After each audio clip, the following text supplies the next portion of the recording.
नमस्कार। सर्पदंश अर्थात् सर्पको टोकाइबाट कसरी बच्ने र टोकिहालेमा कसरी त्यसको व्यवस्थापन गर्ने भन्ने विषयमा तयार गरिएको यो तालिम भिडियोमा यहाँलाई स्वागत छ। सर्पदंश नेपालको तराई क्षेत्रका विपन्न जनता माझ रहेको एक जनस्वास्थ्य समस्या हो।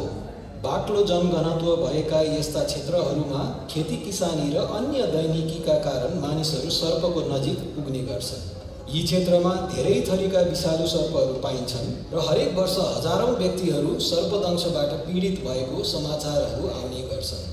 यी सबैका बावजुद नेपालमा सर्पदंशबारे प्रभावकारी जनचेतना जगाउने कार्यक्रमहरू भएको पाइँदैन। लान्सेट ग्लोबल हेल्थ 2022 को रिपोर्ट अनुसार नेपालमा वर्षेनी 40,000 जति मानिसहरू सर्पदंशको शिकार हुने गर्छन्।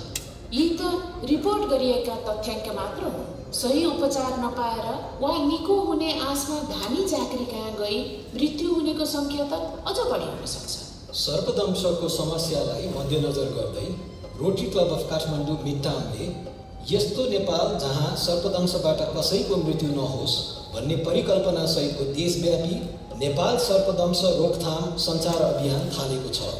नेपालमा सर्पदंशका कारण हुने स्वास्थ्य समस्या र मृत्युको घटना घटाउनु नै यस अभियानको प्रमुख लक्ष्य हो।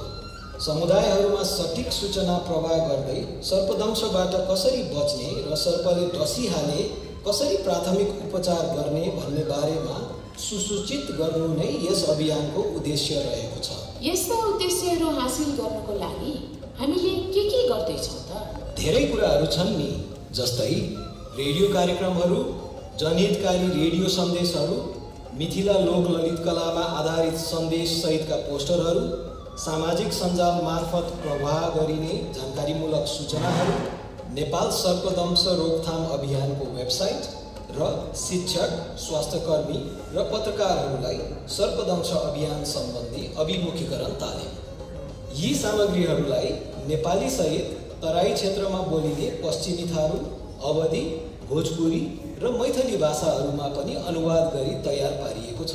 यस अभियानमा रोटरीसँग अरू को जोडिएका छन् त? नेपाल सरकार स्वास्थ्य तथा जनसङ्ख्या मन्त्रालय अन्तर्गतको इपिडियोमोलोजी तथा रोग नियन्त्रण महाशाखा अर्थात् EDCD, राष्ट्रिय स्वास्थ्य शिक्षा सूचना तथा सञ्चार केन्द्र अर्थात् NHEICC, विश्व स्वास्थ्य सङ्गठन नेपाल अर्थात् WHO Nepal, world wide fund for nature अर्थात् WWF नेपाल र धरान स्थित BP कोइराला स्वास्थ्य विज्ञान प्रतिष्ठान अर्थात् BPKIHS सँग आबद्ध सर्पदंश अनुसन्धान केन्द्र BP कोइराला स्वास्थ्य विज्ञान प्रतिष्ठान यस अभियानको प्राविधिक सल्लाहकार पनि हो अनि सञ्चार सामग्री तयार पार्न डिजिटल ब्रोडकास्ट इनिसिएटिभ इक्वल एक्सेसले सहयोग गरेको छ। यी साझेदार संस्थाहरूको सहकार्यमा तयार पारिएका रोकथाम तथा प्राथमिक उपचार सम्बन्धी मुख्य सन्देशहरू सम्बन्धित समुदायमा परीक्षण गरी तय गरिएका हुन्। के हुन् त यी मुख्य सन्देशहरू? 4वटा सन्देशहरू नेपालमा पाइने विषालु सर्पका बारेमा छन् भने 8वटा सर्पदंशको रोकथाम सम्बन्धी, त्यसैगरी 4वटा प्राथमिक उपचार सम्बन्धी र एउटा सन्देश चाहिँ पर्यावरण सम्बन्धी छन्। अब सर्पदंश सम्बन्धी केही जानकारीमूलक भिडियो क्लिपहरू हेरौँ न त। उसो भए सबैभन्दा सुरुमा नेपालको तराई क्षेत्रमा धेरै पाइने करेत सर्पबारे केही सुनौँ र हेरौँ। करेत नेपाली नामहरू पहाडी करेत, हिमाली करेत नेपालको तराई भेगमा प्रायश पाइने। यिनीहरूले टोकेमा पक्षघात हुने र उपचार हुन नसकेमा मृत्यु समेत हुन्छ। मानिसहरू निदाइरहँदा पनि डस्ने पर्छ। अबका 4वटा सन्देशले सर्पदंशको रोकथाम सम्बन्धी कुरा गर्नेछन्। सबैभन्दा पहिले आफ्नो घर तथा गोठ वरिपरि सफा राख्न किन महत्त्वपूर्ण छ भन्ने कुरा त जान्नै पर्यो। सर्पदंशबाट सुरक्षित रहौँ। आफ्नो घर वरिपरि सफा राख्नुहोस्। सर्पहरू अग्लो घाँस, फोहोरको थुप्रो, कसिङ्गर र दाउराका खात आदिमा लुकेर बसेका हुन सक्छन्। अब खेती किसानी, घाँस दाउरा र पानी पँधेरो गर्दा अपनाउनु पर्ने सावधानी बारे केही सिकौँ। सर्पदंशबाट सुरक्षित रहौँ।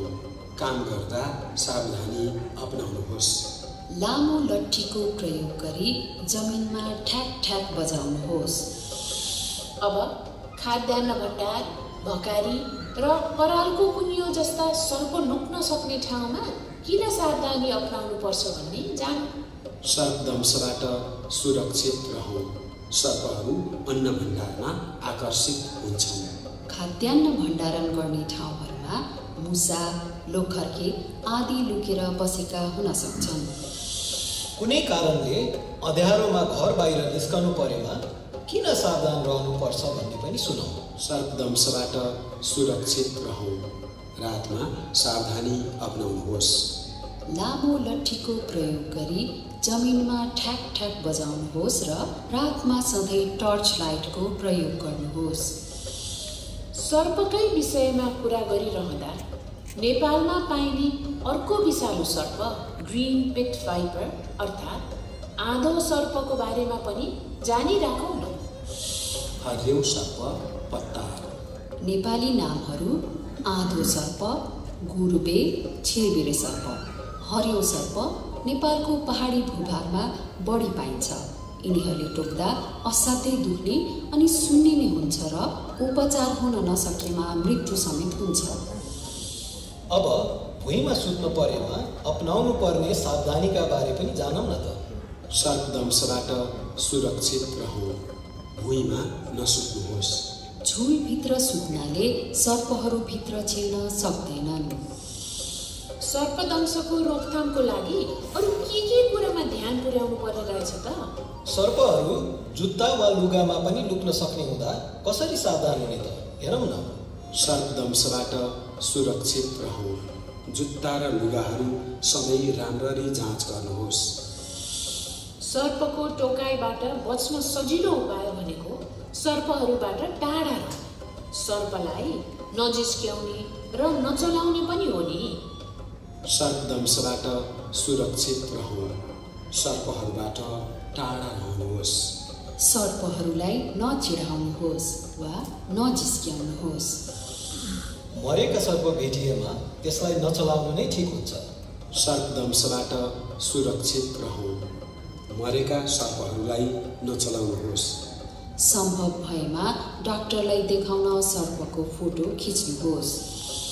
अब फेरि अर्को विषालु सर्प गोमनका बारेमा जानकारी लिऊ न। गोमन। नेपाली नामहरू गोमन, नाग। यिनीहरू बढी रिसाहा हुन्छन्। यिनीहरूले टाउको फैलाएर फणा बनाउँछन्। प्रायजसो बिहान र बेलुकी पख यी सर्पहरू सक्रिय हुने गर्छन्। यिनीहरूले टोकेको भाग सुन्निने, दुख्ने र पक्षाघात हुने गर्छ। उपचार हुन नसकेमा मृत्यु समेत हुन्छ। यी त भए सर्पदंश रोकथाम सम्बन्धी सन्देशहरू बारे। तर सावधान रहँदै र ध्यान पुर्याउँदा पनि सर्पले टोकिहालेमा के गर्ने भन्ने विषयमा अब कुरा गरौँ न त। सर्पले टोकिहाले बिरामी आत्तिन सक्छ, त्यसैले उसलाई शान्त राख्नुहोस्। सर्पदंशका लागि प्राथमिक उपचार। शान्त रहनुहोस्। सर्पले डसेको भाग चलाउन वा हल्लाउन नदिनुहोस्। सर्पले टोकिहाले अरू के कुरामा ध्यान दिनुपर्ने रहेछ हेरौँ न त। सर्पदंशका लागि प्राथमिक उपचार। सर्पले टोकेको व्यक्तिलाई केही पनि नखुवाउनुहोस्। टम्म कसिएको कपडा, गरगहना, औँठी आदि भए फुकाली दिएर खुकुलो गराउनुहोस्। सर्पले डसेमा तुरुन्तै उपचारका लागि नजिकैको स्वास्थ्य संस्थामा लगिहाल्नुपर्छ। सर्पदंशका लागि प्राथमिक उपचार। उपचारको लागि सहयोग खोज्नुहोस्। सर्पले टोकेको व्यक्तिलाई आफू र मोटरसाइकल चालकको बीचमा सुरक्षित हुने गरी राख्नुहोस्। मोटरसाइकल छिटो र सजिलो उपलब्ध हुन सक्ने सवारी साधन भएकोले छिटोभन्दा छिटो मोटरसाइकलमा बिरामीलाई स्वास्थ्य संस्था पुर्याउँ। सर्पदंशका लागि प्राथमिक उपचार।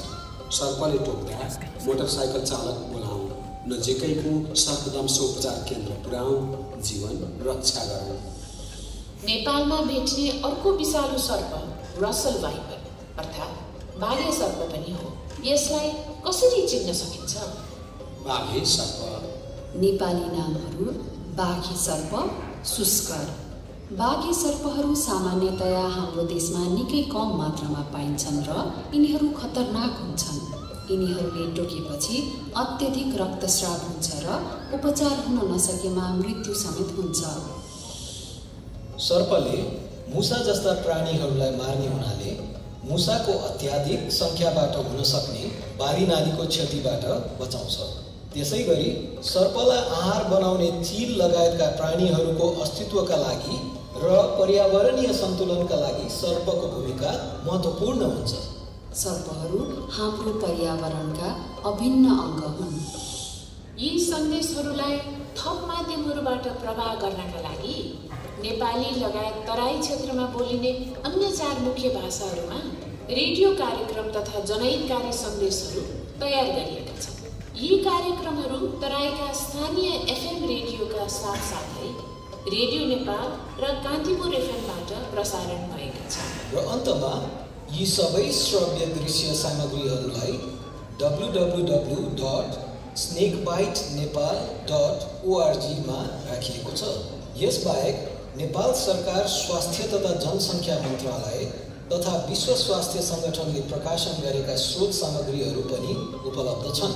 साथै आवश्यक पर्दा सर्पदंश उपचार केन्द्रको ठेगाना, सम्पर्क नम्बरका साथै स्वास्थ्यकर्मीको फोन नम्बर पनि उपलब्ध गरिएको छ। यसका अलावा सर्पले टोक्दा ध्यान पुर्याउनु पर्ने सम्पूर्ण जानकारी पनि यस वेबसाइटमा उपलब्ध छ। यस सञ्चार अभियानमा के छन् त? एकपटक फेरि दोहोर्याउँ। 5 भाषाहरू नेपाली, पश्चिमी थारू, अवधी, भोजपुरी र मैथिलीमा बनाइएका रेडियो कार्यक्रमहरू, जनहितकारी रेडियो सन्देशहरू, मिथिला लोक ललित कलामा आधारित सन्देशसहितका पोस्टरहरू,